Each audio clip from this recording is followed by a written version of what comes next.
The stock market is up, but remains unsteady. China's economy might be in more danger than they're letting on. AI coding gets a big upgrade. Google warns regulators that antitrust breakup will weaken their ability to compete against China in the AI arms race. Supreme Court rules today on LGBTQ+ and the First Amendment. Tesla earnings report also drops today, and people are mad. And RFK knocks food dye out of the U.S. food supply. Drew, BTC, gold, and the Dow are up. But the Dow's also on track for its worst April since the Great Depression. So I hope that you're not checking your portfolio very often, my man. No, I am. I'm a holder, at least when it comes to the major indexes. Okay, Dow up about 3%. NASDAQ, S&P at the time of this recording all average about 3%. To your point, though, we're getting a lot of news that they've been the lowest since the Great Depression, biggest swing since a recession, a lot of these different attributes for intraday movement. So in one day, they drop 5%, in one day, they're up 5%. But in the grand scheme of things, we're about flat from year over year. So yes, but I have to say that my favorite stat about the stock market right now is that it has 11 times had a drop of more than 1,000 points in a single day. And 4 of them have been in April or have been since Trump came into office. I forget which is true, but definitely I think since his Freedom Day, Liberation Day, whatever it was. Yeah. So it's had an effect, Drew, when you've got 100+ years where you don't see those kind of movements. And all of a sudden in a 30-day period, you get 4 of your most volatile days ever. So you can certainly speak to the volatility. Now, traders will have you believe that volatility is, some traders, I should be very clear, will have you believe that volatility is a good thing. You certainly see a lot of love for the volatility in BTC from our man, Michael Saylor, who has been trending a lot recently as he just continues to gobble up BTC. Speaking of which, BTC broke 90 again and is up 4% today. So that's a welcome sign to a lot of investors. BTC went as low as 60 a couple weeks ago. So it being 90 is a healthy indicator. But to me, is this like a recession hedge? Because gold is also hitting a new high. So are people just taking it out of the stock market and kind of parking it?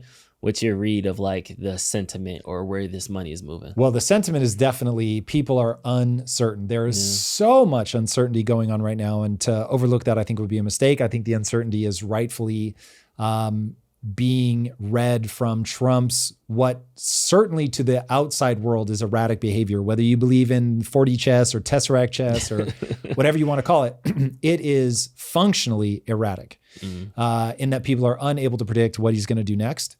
Also, I think it would be unwise to think that we understand how the US-China dynamic is going to play out. I think that there is a wild amount of uncertainty in that. And so we're all going to have to go through the ups and downs here. I think that we'll start to see some of this level out a little bit as people, grow used to the hokey pokey tariffs, and as they see other countries either actually get on board, or this starts dragging out to the point where people are like, I don't buy it. I don't think anything's going to happen. You'll at least, even if we go down, you'll at least see some sense of, I can predict the outcome return back to the market. And predictable, we're actually going to look at this as we look closer at China's economy. One of the notes that they make in the video that we're going to show is that it's okay to be down. You just want predictable. You want to know, like, where are we going from here? And when people are wildly uncertain, they pull back. And the pulling back can be more problematic than a steady state, like, okay, at least we know where we're at. Now, that has its limits. You can drop so far that it's just all bad all the time. But I think that we will see a little bit of that stability return, but you're not going to get the big stability until we find out what is actually going on with China. I think that is a gigantic question mark that we're going to feature a lot today. I think it's it's important to remember how much spin is out there, and I'll be sure to push on that even more when we talk about it. But this is not a guaranteed US victory, but it certainly isn't a guaranteed China victory either. And when you've got the two biggest economies playing a game of chicken, it's going to make people feel a lot of question marks. So we've got to get to the other side of that. Now, the fact that gold is going up, I think is the thing that makes the most sense to me when you look at this, that Gold is where you go in times of uncertainty. And so maximum uncertainty, we see gold going up. There for a while, it was unclear as to whether Bitcoin was also going to go up. And I heard somebody put a thesis that's pretty interesting that Bitcoin will lag gold, but go bigger. So we'll see if that ends up being true. Gold is having a moment right now. And right now, as of the time that we're recording this, Bitcoin is really on a tear. But will it remain on that tear? I don't know. So we're a long way from all-time highs, and I believe that gold is at an all-time high. Yeah, gold is at an all-time high peak for sure. Yeah, so while optimistic people will tell you that BTC is going to do the exact same thing, I don't know that we have reason to believe that. So we'll see. But I've been surprised at how correlated Bitcoin had been until today's move with the stock market. As the stock market goes down, Bitcoin goes down. As the stock market goes up, Bitcoin goes up. So that to me says that what people are leaning on is the volatility of it. They're treating it as a risk on asset. They're not treating it as the inflation hedge that I'm personally treating it as. But that's also why you hear me wanting for the day when Bitcoin will be a boring asset like gold, where you're not seeing these huge volatile moves. I get that that's not popular, but for me, I want a place that I can go to protect myself from inflation. I don't need another risk on asset. So I mean, we'll see. I get that that has to do with my unique financial position and does not represent, well, I'm sure a lot of people love Bitcoin, but nonetheless is true for me. You brought it up earlier about us doing a deep dive in the Chinese economy. This is a video from the China Observer, which gives us the other side of this tariff war. On the backs of news, we heard that China is telling other countries not to do trade deals with the US. This kind of uncovers what China is trying to block and how these long-term tariffs can impact their economy. Before you hit play, it is very important that everybody understand, one, that every word out of anybody's mouth, mine included, is framed. Now, it may be framed as accurately as the person is able to get it, but everybody has a frame of reference, and they're going to show you the world through that frame of reference. So please understand that intentionally or not, this is spin. And also, because this fits my narrative so well, I'm skeptical, but I will admit this does a very good job of outlining the risks on China's side of being in a protracted trade war with the US. Now, this is very much, this feels like it's coming from a US lens more than this is how people in China would see this moment. So with all of that on the table, take a look. Every day, I wake up to an empty assembly line, an empty workshop, and rusty machines. By the end of the day, we barely manage to make a few pairs of shoes. Even the quality checks are finishing early. We can't even cut a few pieces of fabric with the mold every day, and there's a mountain of unsold stock piling up. So we've talked about this before, but it's incredibly important for people to understand that the US economy, not only are we either first or second in GDP, depending on who you ask and how they count it, but it's us and China. We're at the tippy top. And the fact that some people can credibly say that China's bigger and some people credibly say the US is bigger tells you that we're peers roughly. The important thing, though, is that the way that we account for our GDP is that we buy a lot of stuff. The way that China accounts for their GDP is they sell a lot of stuff. So you can imagine in a trade war, the people that are buying things, if they say, yeah, we're not going to buy these, call them luxury goods or non-essentials, you're theoretically in a much stronger position, meaning your GDP can lower and it not feel as much like it's going down. You don't get to buy as many cool things, but as long as you're still able to get your groceries, you're still able to get energy at a reasonable cost, able to keep a roof over your head, et cetera, your life isn't going to be impacted as much as the people who are selling. And that's basically what they're demonstrating here is you've got factories now just sitting on their hands because the tariffs are so high that American companies are like, we need to see how this plays out before we put in too many more orders. At the Shanghai port, routes to the US are nearly shut down, with capacity dropping by 40% and bookings plummeting by 63.5%. At Wuhu's Huangni-Tian anchorage, there are ships everywhere with no place to go. Meanwhile, the yuan is depreciating quickly, falling nearly 10% against the euro in just 1 month, and the financial market is unstable. The Economist Intelligence Unit predicts that if US President Trump raises tariffs by 60%, China's GDP growth will lose 2.5 percentage points between 2025 and 2027. If your growth rate, I think China is somewhere around the 5% mark right now, which is amazing, and everybody in America would kill for that. Dropping by 2.5 points would basically cut their economy in half. Jeez. So take that with a grain of salt. Maybe it doesn't drop that much. Maybe China's GDP is a little bit higher. I watched a whole breakdown on how China has found themselves in a situation where it's impossible even for them to get an accurate assessment of what their GDP actually is, because the Chinese communist system creates an incentive to lie. And so once you start lying, it's like impossible to stop, because you can't be like, oh, let's say you faked, we're up a percentage point 3 years ago. Well, what are you going to do next year? So if they know they've got to be up by a percentage point to impress somebody, then each year, how far does it drift? Now, it's not going to go up by that much every year. It would just be too obvious too quickly.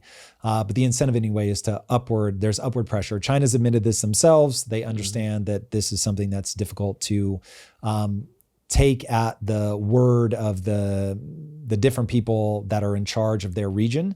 But there are ways to get relatively close. So 5% is probably not ridiculously far off. Let's break it down with Lululemon yoga pants. They sell in the US for $118, but the Chinese factory only gets $6. Even if the yuan depreciates by half, from 7.5 yuan to 15 yuan per dollar, the factory's cost would only drop to $3. A negligible amount in the eyes of the brand. Worse still, currency fluctuations cause raw material costs to soar, leading to unstable quotes from Chinese factories. This instability is scarier than high prices.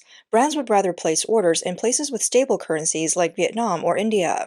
The real reason brands are shifting orders is the threat of higher tariffs and geopolitical risks. That is a really interesting point, that when you recognize that most of the companies that are buying in any sort of significant quantity are public companies, so there's a lot of pressure on them to be able to communicate to Wall Street, this is what we think our earnings are going to be.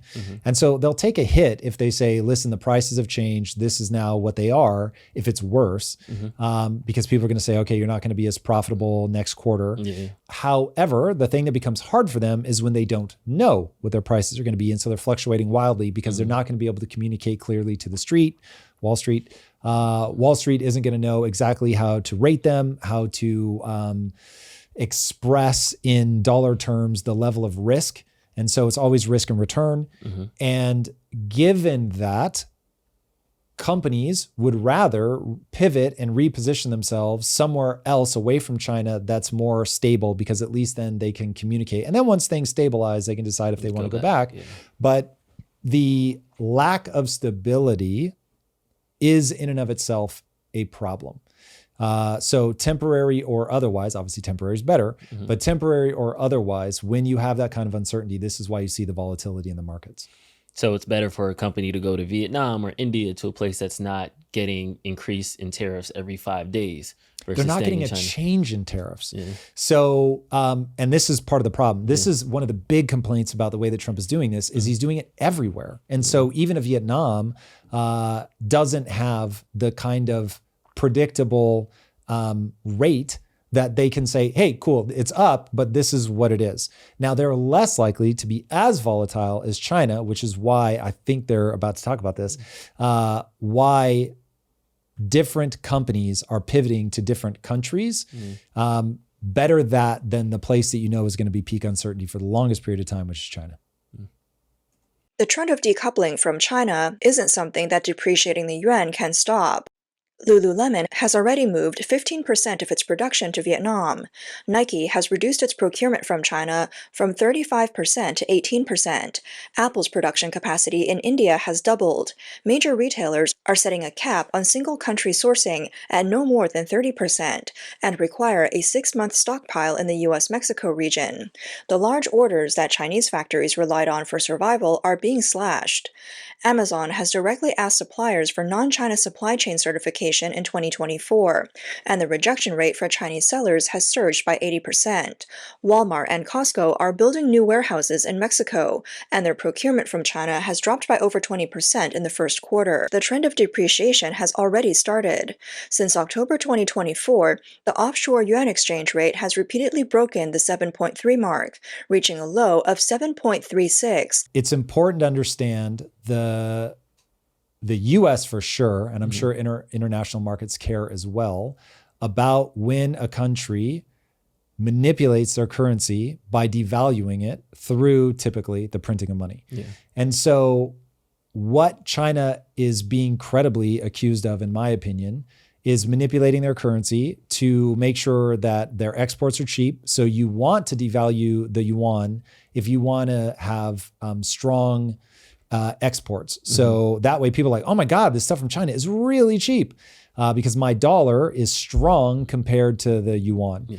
But we've sort of come to this agreement between the US and China that they're going to hold their currency at 7-1. Now, obviously there's going to be fluctuation, but the US starts to complain vociferously once you hit 7.2. To give people a little bit of historicals, August 2019, the yuan fell past the 7-1 mark, and it just went to 7.03 to $1 US. And the US Treasury, at that point, going to 0.03, the US Treasury officially labeled China as a currency manipulator for the first time since 1994. Now, Trump was president then, so take it with a grain of salt. He's aggressive towards China. But in 2022 and through 2024, the yuan went to 7.3. And right now we're like 7.31, I think. And so you're hearing more and more criticism. My understanding is from both the Biden administration and the Trump administration towards China for being a currency manipulator. And so if we were originally complaining at 7.03 and we're now at 7.3, you can imagine that's going to be the next play. And so China has that tool in their toolkit. They can depreciate their currency, and it's not like anybody can stop them. But I think, if I'm not mistaken, what it would do is give Trump the ability to use, like there's an act, I'm forgetting what it is, but there's an act that would let him go, these guys are currency manipulators, and so we can apply secondary sanctions on them, meaning we punish people who do business with them. And so that's where you get into potentially doing some pretty wicked damage to the Chinese economy. Now, the way that they're presenting this is very one-sided in that you're not hearing how is China going to punch back. Everybody has a plan until they get punched in the face. And so China is going to counter all of this every step of the way. And there was a clip from Elon yesterday that I thought was really insightful. And he said, China is full of brilliant, motivated engineers. So expect them to make incredible things. And I'll say that holds true for monetary policy as well. China is full of brilliant people, just as the US is, and they have a lot more people. So if the percentage of brilliance holds from one country to the next, they're just raw number going to have more brilliant people than we are. And don't expect them to not have an answer. Yeah. This is the trade war. It goes tit for tat. The depreciation of the yuan is ineffective, and the real issue China faces is not just the US tariff war, but a global blockade network formed by over 70 countries. This is no longer a trade war, it's a declaration of the new Cold War. In the semiconductor field, the Netherlands will expand its ban on selling lithography machines to China, including DUV machines, effectively halting China's production of chips below 28 nanometers. Japan is following suit by banning ASML's exports to China, and the US is offering $5.4 billion in subsidies, creating a three-way partnership that aims to decouple Beijing from the global semiconductor supply chain. Without chips, China can't compete globally. So that might be the most egregious one where they're not presenting the Chinese side of this. So China, it's my understanding that they plan to bring on like ultra sophisticated, I think on par with what is happening in Taiwan with the really sophisticated chips. They're bringing on their own manufacturing in mainland China. So again, that's a counterpunch that they've been working on for a while. So that is not somewhere that I would bet against China. If you remove all this stuff, you might slow them down, and maybe that is advantageous because honestly, at this point, the cat's out of the bag. They have developed the ability to manufacture these chips. And so now about all you can do is continue to delay them until they're able to bring that online and get up to production capacity that'll let them meet their own needs. But again, they have counterpunches. Under the U.S. IRA policy, its battery companies still rely heavily on China for critical materials like graphite, with over 80% dependence. Companies like LG Energy Solutions must establish non-China supply chains by 2027, pushing Chinese companies into becoming mere technology contractors. The European Union has also raised carbon tariffs to 15%, imposing an additional €945 per ton tariff on Chinese steel, effectively excluding China from the market. In Iran, pro-American factions are rising. Iranian President Masoud Pezeshkian's faction advocates for restarting nuclear negotiations, creating a behind-the-scenes struggle with Ayatollah Khamenei's hardline policies. China's $400 billion investment in Iran might be at risk of going to waste. North Korea, despite claiming a 3.1% growth, has a GDP of only $30 billion, which is less than the GDP of a single Chinese county.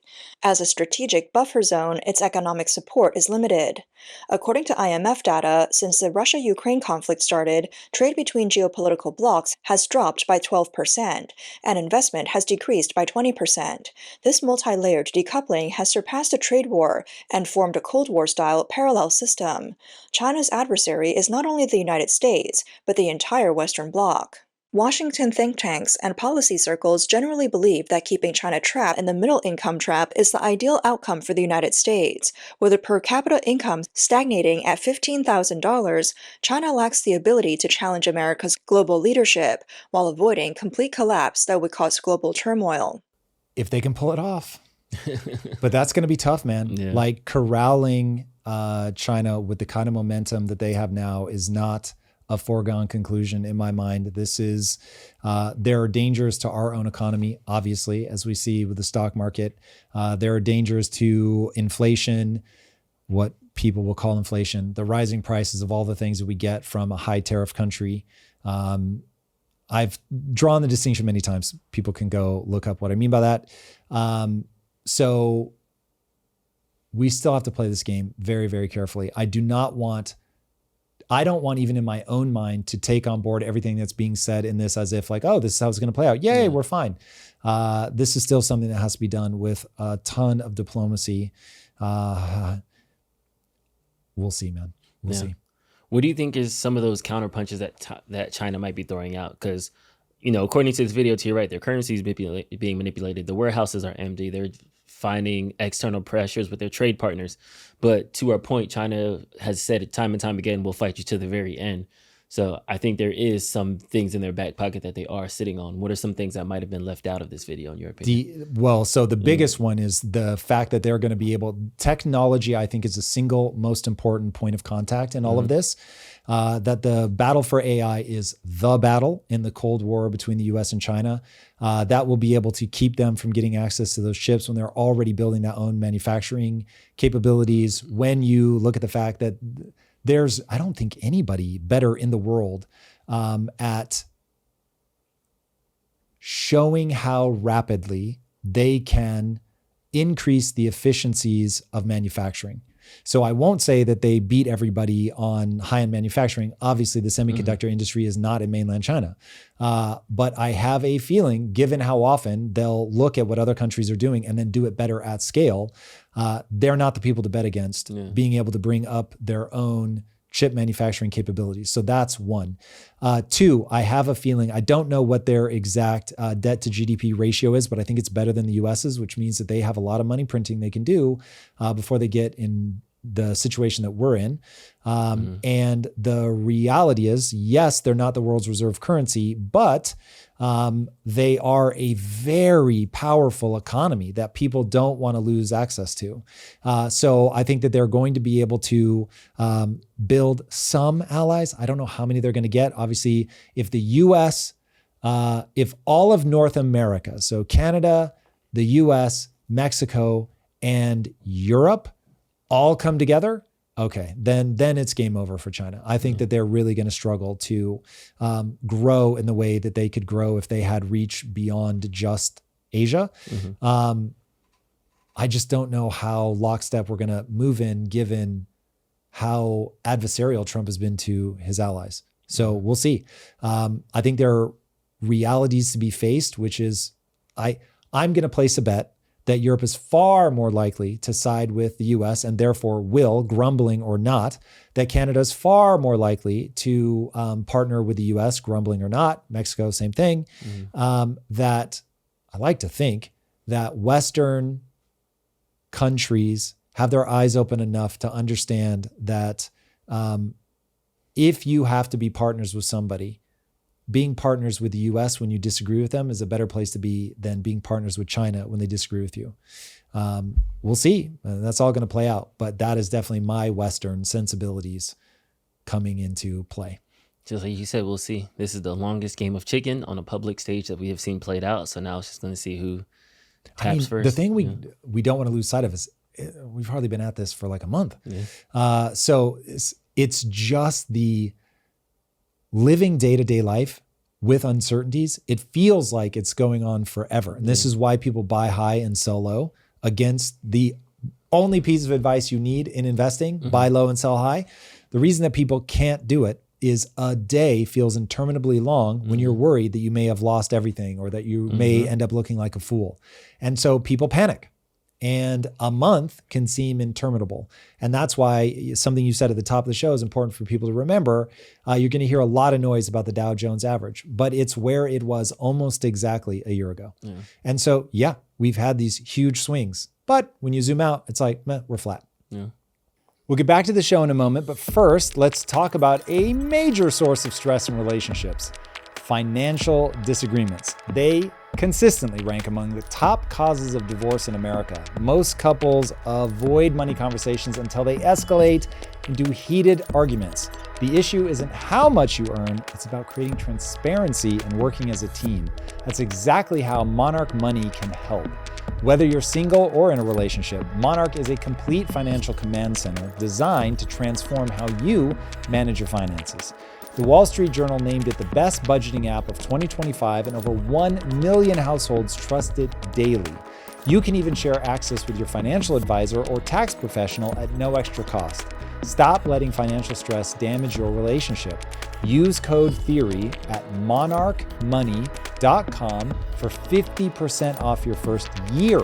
That's half off at monarchmoney.com with code THEORY. This is a paid advertisement. And now, let's get back to the show. Well, in Supreme Court news, they have a simple question to debate on Tuesday. Do parents of public school children have a constitutional right to opt out their kids from classroom lessons involving storybooks that feature LGBTQ themes or characters? The Supreme Court will tackle the question today in a closely watched First Amendment case. What say you about this decision from the Supreme Court? Where do you think it falls? I'll be very interested to see what they say. Obviously, their read on the Constitution is far better than mine, but I have a very strong feeling on this one, which is that the state does not own your children. Parents own, it's a terrible word, but I don't have a better one. Children belong to their parents, not to the state. And if a parent says, I do not want my child involved in that book, then they shouldn't be involved in that book.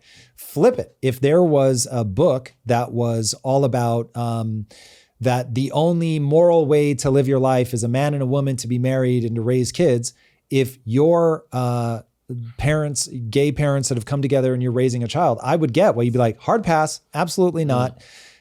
So parents should absolutely have the right to say my child's going to step out of the classroom for that period, which is my understanding of what's happening. It isn't banning books or anything like that. It's just, should parents have the right to opt their child out of being presented with that book? And to me, the punchline is absolutely. Yeah, a group of parents from Montgomery County, Maryland claim constitutional protections for religious exercise. It means that they have opportunity to exempt their kids from that instruction on gender or sexuality that may counter their teachings of faith. I can't believe this got rejected so that it made it all the way to the Supreme Court. That is insane. To me, it's just like, obviously, they're your kids. Dude, as a non-parent, I feel like I'm more inflamed about this stuff. When California passed a law that they could hide from you that your child wanted to be called a different name in school, I was like, dude, if I had kids, hard pass, I'd be gone. Out of the school system for sure, possibly out of California. That is, there's something in that bothers me very deeply. So children do not belong to the state. And one of the parents who called up he has now homeschooled his kid to stop quote unquote indoctrination. I mean, when you flipped it, it makes a lot of sense to me. Like, gay parents shouldn't be subject to their child being forced on hetero is the way to go. This is how you live your life. I think they would have the same reaction that these religious parents are having to LGBTQ ideals being put on kids. So I understand. Maybe we just don't talk about sexuality to kids. Maybe we just, when I was growing up, it was sex ed in 11th grade, maybe 8th grade, depending on where you went. But like, that's a pretty big swing. Yeah, but I mean, like, maybe that is what it should be. It should be a home thing. But back in the day, parents could certainly opt their kids out of sex ed in my school, which seems completely appropriate. If parents don't want you on that, then that they should be able to do that. I am almost as shocked as I was today during the live that 60% of the community would rather die than run ads. Long story, chat. You'd have to go back and check out the live. Watch Black Mirror season 1, episode 7. Come back. Oh my God. I can't believe that this is controversial. Can you channel it as a parent? Like, because I'm not going to lie. At first I was like, well, that's exclusion. I thought it was a book banning thing too. But as soon as you flipped it and kind of posed that question, I'm like, well, yeah, if you don't agree, you tell your kid should be able to opt out. Have them go sit in the cafeteria, have them go sit in the library, like, whatever they need to do to get out of that, you should have that ability to. I'm not opposed to that for any ideal, anything. But I also talk to my kid a lot and I put values on them. So I may have a different view than, the school is always right and the state should tell their kids. Maybe there are people that feel that way, but it's not me. We are all indoctrinating everybody all the time. Like 100%. The dad is indoctrinating his child. So the question becomes not, should kids be indoctrinated? They're going to be. A culture, parents, they are agents of indoctrination. That's what they do. And so the question becomes, who should have the right to indoctrinate your children? The parents or the government? I just can't even believe that this is a question. So anyway, like I said, I am perfectly willing to abide by what the Supreme Court decides. That's the whole point. But this one, I'll be very vocal. If they say that you don't have the right. I would obviously read the whole document, the whole report, make sure that I'm not getting something wrong here. But ooh, buddy, that's nuts. In business news, Google says the D.O.J's proposal to break them up will be harmful in the global race with China. So for some context, Google's ad business, including Chrome and their Android units, were labeled a monopoly, and they were then effectively ordered to be broken up by a D.O.J representative. However, their counterclaim is the D.O.J's proposal would hamstring how we develop AI and have a government-appointed committee regulate the design and development of our products. That would hold back American innovation at a critical juncture. We're in a fiercely competitive global race with China for the next generation of technology leadership, and Google is at the forefront of American companies making scientific and technological breakthroughs. Now, I've heard you ring that drum about how we need to beat China in the AI race. Should there be exceptions for monopoly hearing certain things until that AI space is materialized? Should there be some type of Manhattan Project exception for Google, OpenAI, Microsoft until we win the AI war? I would certainly want Google to be able to make its best case. There's no doubt about that, because depending on what parts of their business they are going to force them to lop off, I could see them not having access to enough data to train the models well enough to make the advances that we as a nation want to make. So that I get there, that could be a very real argument. Now, at the same time, these guys have a financial incentive to also convince them of that, whether it's true about the AI side of things or not. So I would caution the regulatory bodies to remember you're not as close to this problem as they are.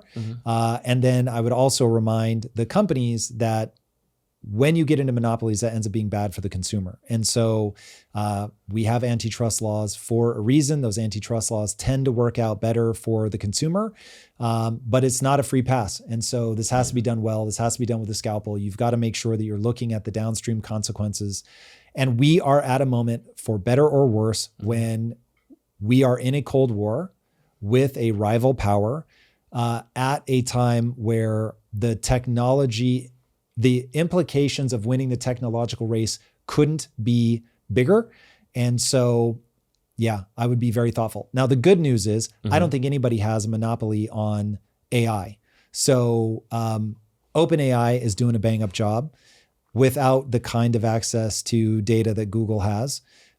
You've got Elon Musk, who's done a phenomenal job of putting himself in a position to collect ungodly amounts of data between what's going on in X and the self-driving cars. That's a part I don't think people think about, is how much data they're drinking in about behaviors, movements, location data, mapping the world. It's crazy. So it's probably not the end of the world if the regulators make a bad decision on Google and block something that slows them down a little bit. But honestly, if I could peer inside of it and see, ooh, this really would help us win the AI race, it's worth it. Like, you want to win the AI race.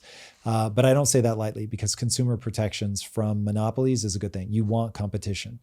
It has all kinds of knock-on effects, including oftentimes you'll see, at least if the companies, when they split them up, are well run, you'll see an increase in share price. You see more competitiveness with the individualized products, because now they can't just be a part of a portfolio. Like, they've really got to stand on their own. And so people really start trying to make that thing sing. So it's tough. AI matters tremendously. There's enough other players in the game that I'm not going to lose sleep over this. Nice.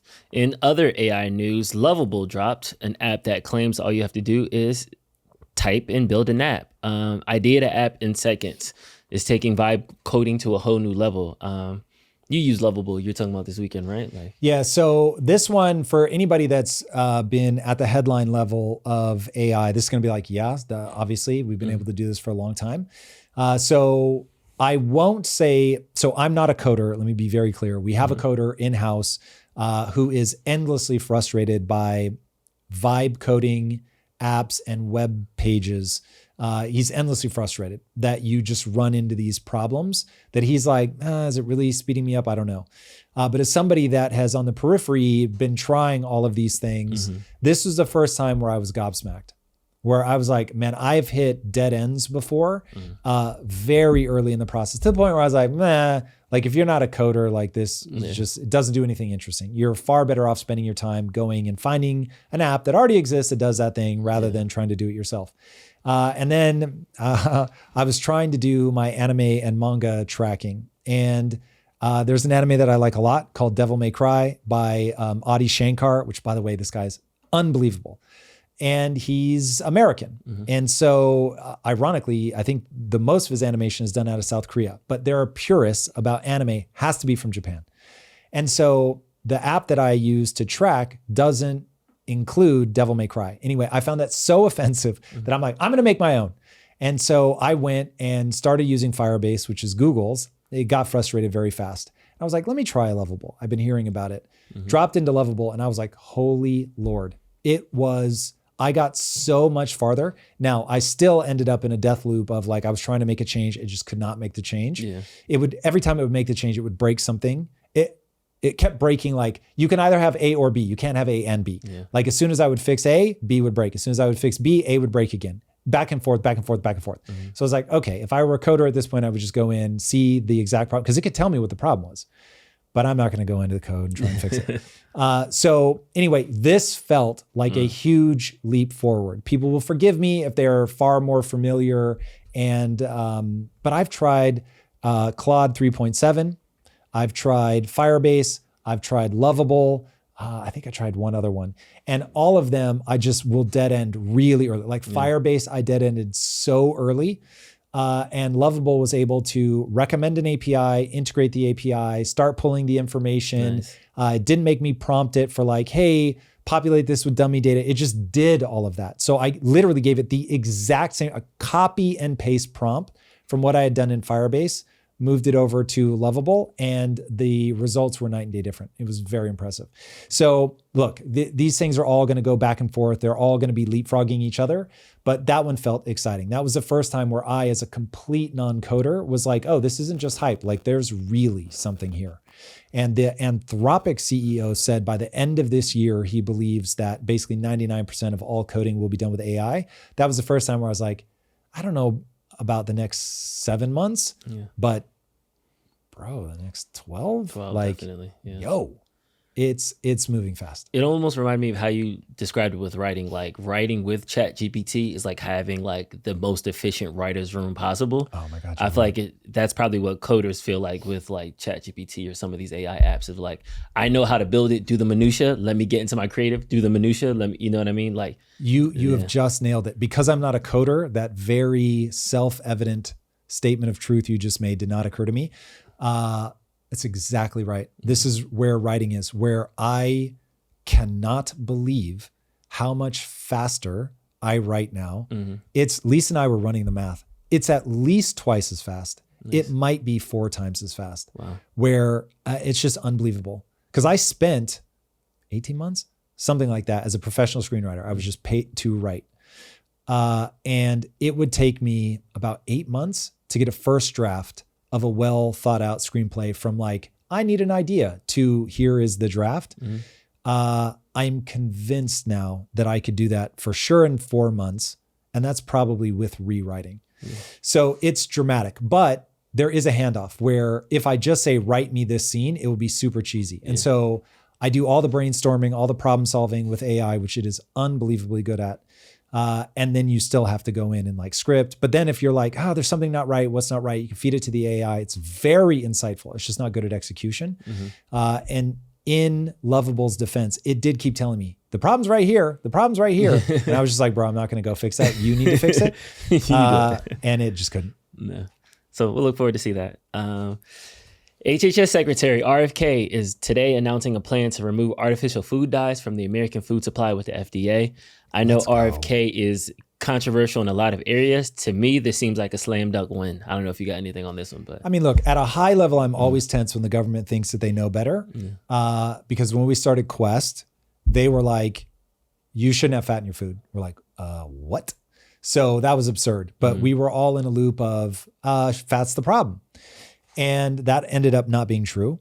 However, when you look at our food supply, something is going wrong. There's either environmental toxins or something that we're putting in our body. Given that the vast majority of the things you put in your body are food, the food matters.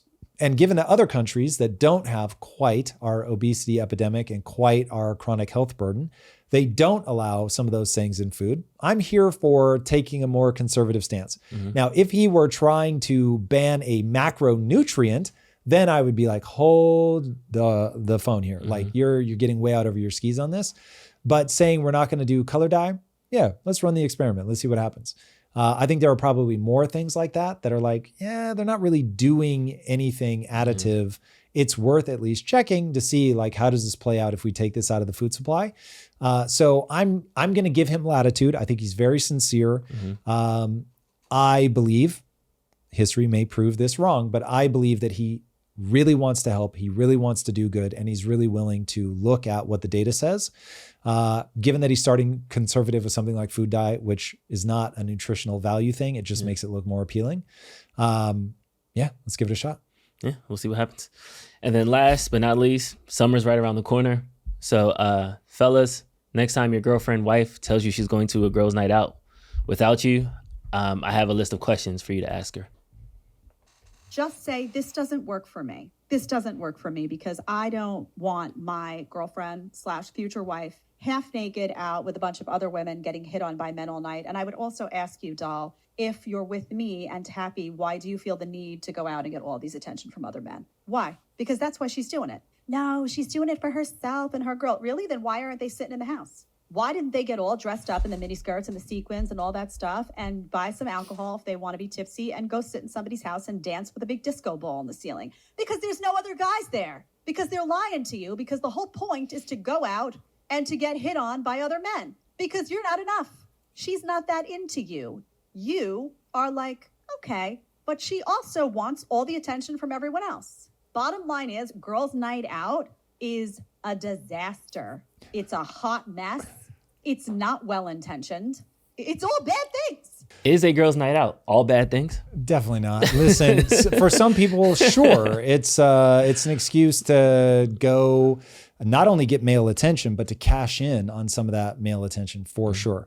I'm gonna take this conversation to an evolutionary place, and let's see where we get. Because I think that she's asking very surface level questions, and the real questions to ask are, and I promise this is all going to come back around.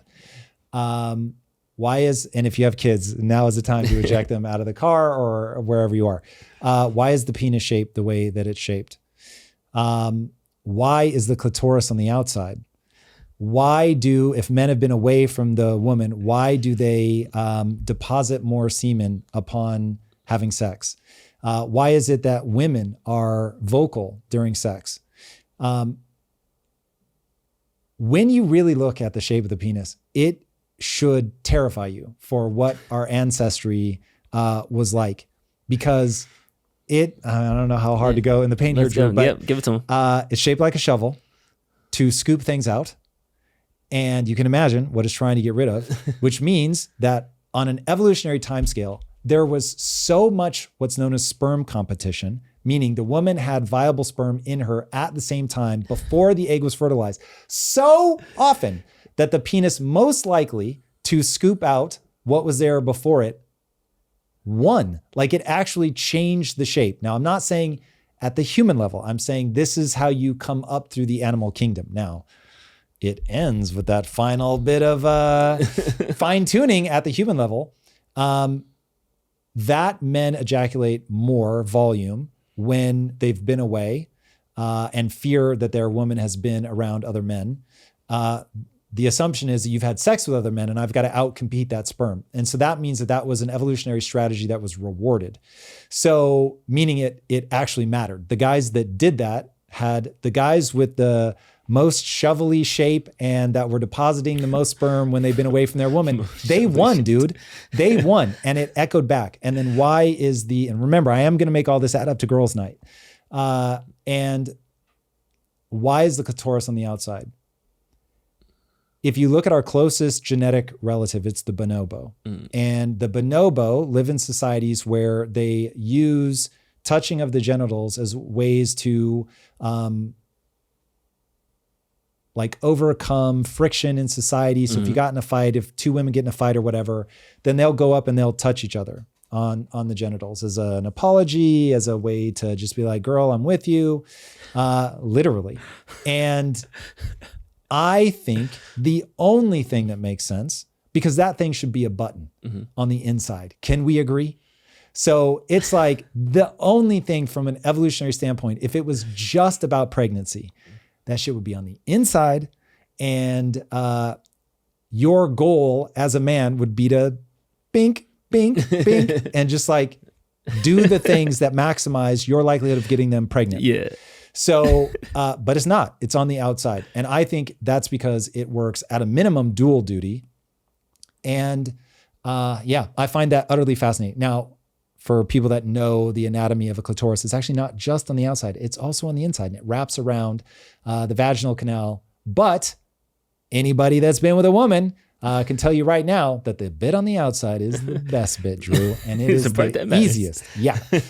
So I think that evolution has made women want to be the center of sexual attention, that women are designed to attract the highest quality mate that they can attract, that they, just like men, women run a dual strategy. And when they're pregnant, they prefer, when you're on the pill or pregnant, women will show a preference for men with softer features. When they are ovulating, they show or not on the pill, they show a preference for men with more traditionally masculine features. So that tells you I'm looking for the highest quality genetic stock that I can get at one part of my cycle. And then I'm looking for a man that can help me take care of this child at another point in my cycle. And I think it wise for people to embrace the reality so that you don't have a deranged relationship. My wife is going to drive herself crazy if she doesn't think I'm going to find other women attractive. Men are meant to seek sexual variety. Now, to honor my marriage and my desire to bond with one woman, I'm not going to actually pursue other women. But I don't want her driving herself crazy thinking that I only have eyes for you. I never look at other women. Like if she looks over and I'm looking at somebody's ass, she shouldn't be like, oh my God, he doesn't love me. Like she even said, you're not enough. That's not why a woman wants to, not why all women want to go to the girls' night out. It is that evolution has said, hey, being the center of sexual attention is a great trade-off. So men want to focus on you. You want to be focused on, and I'm well aware they only want to be focused on men that they find desirable. I get that. But nonetheless, they have to have that impulse in order to do the dance of, I want to be attractive to you so that you will pursue me, so that I can put you through your paces, so I can figure out if you're going to be the right person to mate with, either from a physiological standpoint or from long-term access to resources, which is why women both often will have a type. I want a guy who's tall and strong. I don't think anybody's going to trip out hearing that.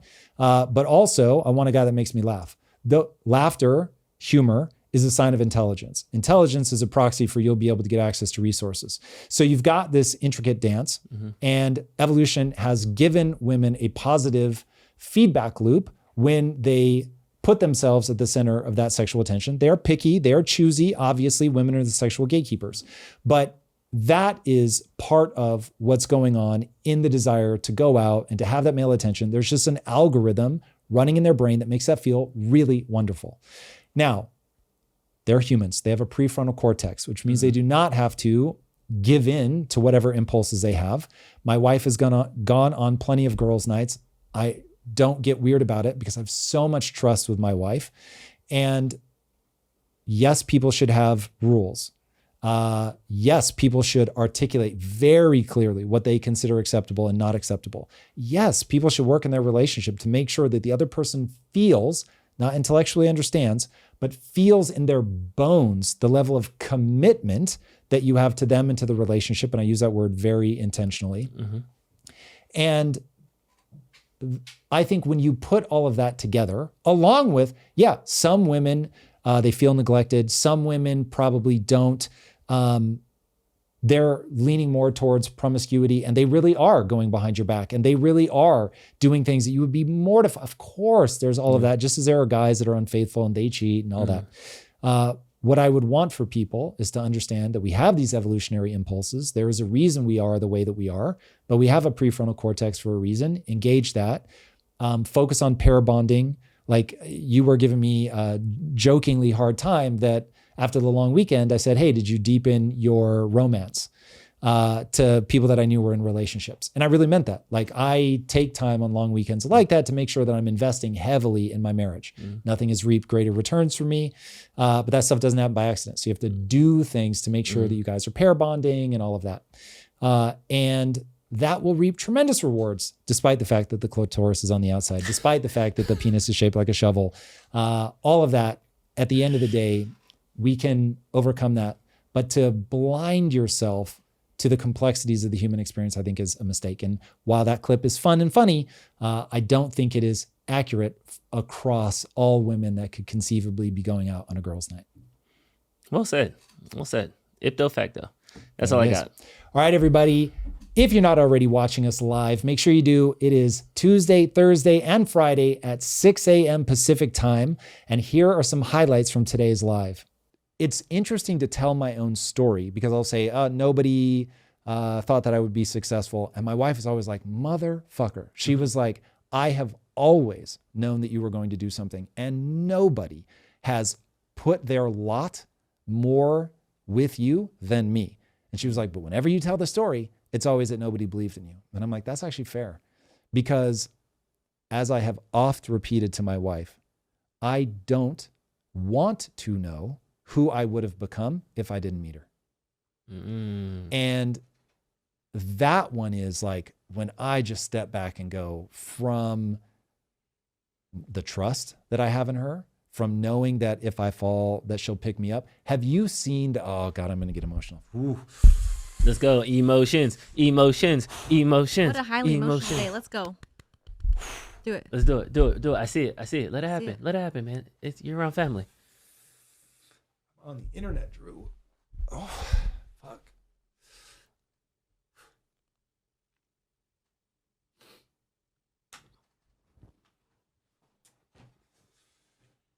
Oh, man. This is a beautiful moment.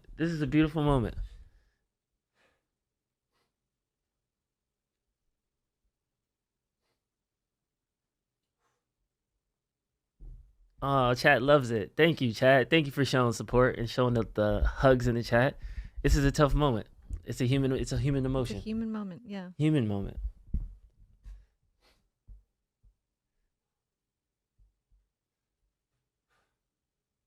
I don't think I can talk about it.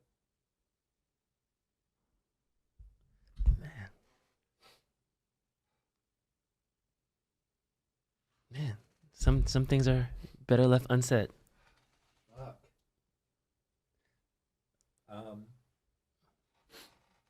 Okay, take two. Hearts in the chat. Hearts in the chat all around. Everybody got your back. Have you seen Michael J. Fox with his wife? There she is. Hey, baby. You're going to make this worse. I was thinking in my head. I was like, maybe we need this Elisa situation. Aww.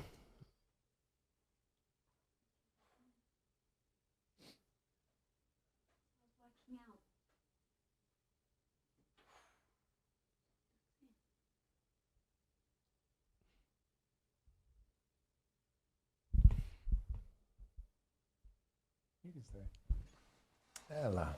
Ooh, we're going to shake that off.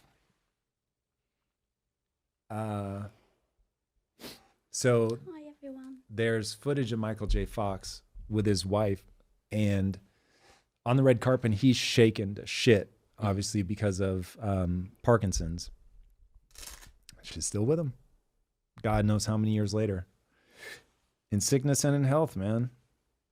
And that, you want to talk about what I want for everybody? That belief. We romanticize love and all the joys and oh my God. Butterflies. And Yeah. But it is really real when 10 years ago, my gut just fell apart. I couldn't stand up.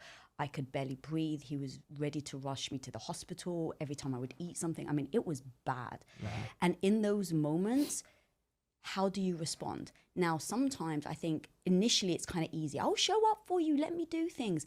A year in, 2 years in, it's a very different picture. Mm-hmm. And he showed up for me every step. That's what real love in sickness and health actually looks like. And he never once complained. In fact, I want to say it was at least 2 years, but I don't want to exaggerate, but it feels true. For 2 years, he didn't eat sugar because I couldn't. Now imagine, guys, it's his birthday. And I'm like, let's get you a cake because I couldn't eat anything. He's like, no, I don't want a cake on my birthday. I want to be able to eat what you can eat and we're in it together. That's what freaking true in sickness and health looks like. Okay, I'm coming back. I'm sorry. All right, we got to shake it out. I love love. Let's go. So I love seeing that kind of stuff. Yeah, I'm into it. Eunice, you were right to love love. It is love. tasty. Valentine's Day is my second favorite holiday. Bird shit and potatoes. These are facts. Dude. What a meal. Doesn't quite work like that. But soil gets rapidly depleted. Plants need nitrogen. They cannot pull it out of the air. They have to pull it out of the soil. And the most efficient way to get it into the soil is through dung. It doesn't go away. So it just stacks and stacks and stacks. So you get these islands that are uninhabitable. You can't even go on them. The smell of the nitrogen or the ammonia, I guess, is so strong that people can't bear to go near it. But you can hire people, or back in the day, enslave them. Hey, always a good time. And you force them onto the island.